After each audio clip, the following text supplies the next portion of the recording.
ce qui a le mieux marché, les méthodes qui marchent le mieux, c'est le bouche à oreille et les moments où on fait des réunions dans un amphithéâtre par exemple, ou quand on passe dans les classes. Aussi les réseaux sociaux, ça peut marcher si on partage énormément et que tout le monde en parle, et aussi les ventes de gâteaux parce que voilà. La communication entre JA, on a vu aussi que c'était hyper important. On pense que c'est ça aussi qui contribue beaucoup à sensibiliser les autres, parce que si les autres voient qu'on est beaucoup, qu'on a un beau groupe, que ça marche bien, que c'est sympa, forcément on a plus de monde. Voilà. Le bouche-oreille, c'est plus d'aller parler dans les classes en fait, parce que les affiches, justement, en plus du problème de bâtiment, etc., de manque de visibilité des affiches, c'est pas très explicite. On ne sait pas exactement ce que c'est qu'un jeune ambassadeur de l'UNICEF, tout le monde connaît l'UNICEF, mais pas forcément ce que c'est. Jeune ambassadeur, qu'est-ce qu'on fait, qu'est-ce qu'il est possible d'organiser au sein du lycée, etc. Et passer dans les classes et distribuer des flyers, noter les noms de ceux qui seraient susceptibles de s'inscrire, etc. Et aussi, on a rencontré pas mal au niveau de l'administration pour organiser au début, lorsque les jeunes ambassadeurs ne sont pas très présents au sein du lycée, d'organiser avec l'administration. Et donc le mieux, ce serait de faire un parrainage entre lycées dans lequel l'UNICEF est déjà très installé, ou alors avec beaucoup de JA, etc., qui font beaucoup d'actions. Et comme ça, les administrations peuvent expliquer à un autre lycée quels sont les avantages de travailler avec l'UNICEF, les JA, etc. Comment lancer un projet en général au sein des différents lycées, parce qu'on a bien vu, il y a des gens qui sont 1, des gens qui sont 30 dans les groupes, donc c'est plus ou moins facile. Donc au début, on pense qu'il faut se réunir et énumérer une liste des différents projets qu'on pourrait faire pendant l'année. Après, il faut donc trouver les idées, ça peut être des conférences, des ventes, des jeux, sensibiliser dans les classes, faire des affiches, tout ça. Il faut surtout créer des groupes WhatsApp où c'est là que la communication sera le mieux. Faire des réunions assez régulièrement pour être au point.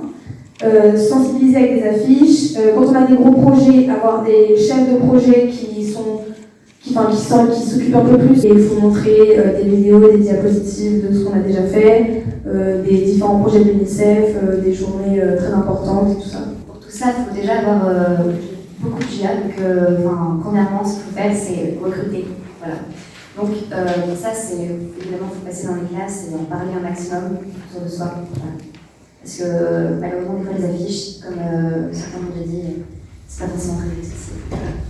Ceux qui se sont inscrits dans le groupe, ensuite, au début de l'année, les terminales nous expliquent que si on participe aux actions, etc., pendant toute l'année, on a normalement le diplôme de JA qui peut figurer du coup sur Parcoursup, etc. Et du coup, ça peut être un point positif et ça encourage tout le monde à participer beaucoup plus. Ce diplôme de jeune ambassadeur, il est évidemment attribué aux gens qui sont jeunes ambassadeurs. Il faut bien sûr payer son adhésion pour l'année. Et il faut avoir aussi, surtout, avoir réalisé dans son lycée des actions de collecte et de sensibilisation et des actions dans lesquelles on a eu un rôle actif et non pas un rôle tout à fait secondaire. Voilà.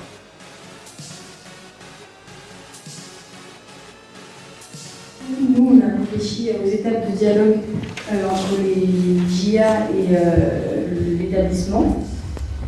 Donc on a pensé premièrement à se présenter directement au lycée et au chef d'établissement, ou alors inviter des membres de l'UNICEF ou alors nos AJA. On pensait à faire un planning et exposer nos objectifs officiels. Les problèmes qui avaient été rencontrés dans notre groupe, c'était des problèmes qui étaient liés à l'hygiène, avec des lycées qui refusaient des ventes alimentaires à cause de l'hygiène, des allergies. Donc les solutions qu'on a pensées pouvoir être efficaces, ce serait le port de gants, fournir une recette détaillée pour les allergies, une recette qui serait aussi affichée lors des ventes. Aussi demander à des jeunes ambassadeurs extérieurs d'intervenir au sein des lycées pour avoir un point de vue extérieur. Aller parler aussi directement au corps enseignant, parce que le corps enseignant, des fois, peut être plus proche des élèves qu'un directeur ou un CPE. Favoriser aussi d'autres ventes qui ne soient pas alimentaires si vraiment la nourriture pose problème. S'associer aussi à une autre association pour faire des ventes communes et aussi parler de l'UNICEF, du coup ça rajoute de la visibilité en plus. Être clair dans ses projets et donner vraiment le fil conducteur. S'adresser directement au proviseur en demandant éventuellement une adresse directe. Essayer aussi de trouver où est le problème, si ça se pose dans la fabrication ou dans la vente, et essayer du coup de résoudre le problème comme ça. et aussi donner un calendrier précis des actions pour que quand il y a des conférences qui soient données, les élèves sachent et ne viennent pas juste par dépit, avoir l'impression de perdre une heure.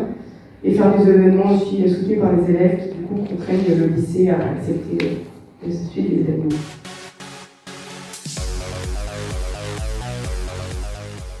Pour préparer la relève, donc encore une fois, on pense qu'il faut sensibiliser au maximum, surtout les secondes, donc beaucoup en parler. Donc tout simplement en parler dans le couloir, à la cantine ou entre amis. Aussi organiser des conférences. Alors c'est mieux si c'est possible de le faire sur des heures obligatoires, mais sinon simplement passer dans les classes. Aussi on peut utiliser, oui en effet, les réseaux sociaux pour parler de l'UNICEF, du rôle de jeunes ambassadeurs. Au niveau de l'organisation, c'est bien d'avoir des formulaires déjà imprimés, comme ça c'est facile à distribuer. Dans l'organisation, il faut essayer d'agir avant mi-mai, parce qu'après il y a les épreuves du bac, les E3C, etc. Voilà, après organiser une collecte pareil d'ici la fin de l'année, c'est bien, parce que ça montre un exemple, et donc ça donne un objectif aux actions. Bonsoir à tous et à toutes. Du coup, ce qu'on a conclu dans notre groupe, c'est que déjà dans notre situation, c'était marqué faire si on faisait une conférence en mars, mais on s'est tous dit que c'était mieux de commencer dès septembre, parce que c'est là où la rentrée commence, et du coup, pouvoir commencer des actions plus tôt en réunissant les personnes du lycée déjà plus tôt. Les sensibiliser par des affiches, que ce soit dans des lieux d'influence comme la cantine par exemple, les entrées et sorties. On est une génération aussi qui utilise beaucoup les réseaux sociaux, Instagram par exemple, enfin, un compte qui rassemble toutes les informations, faire des groupes WhatsApp par exemple, on peut prendre des informations des gens pour leur partager des ressources, des informations, etc.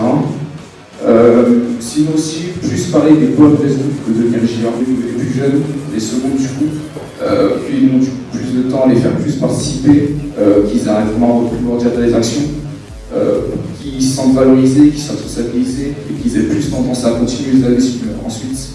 D'abord, l'administration, etc., les proviseurs, qui eux-mêmes en parleront aux professeurs, puis passer dans les classes pour toucher directement les élèves.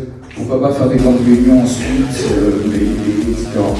Sentir utile, être une équipe, parce que c'est mieux quand on est une équipe, on soutient et quand on sort dans une dynamique de groupe.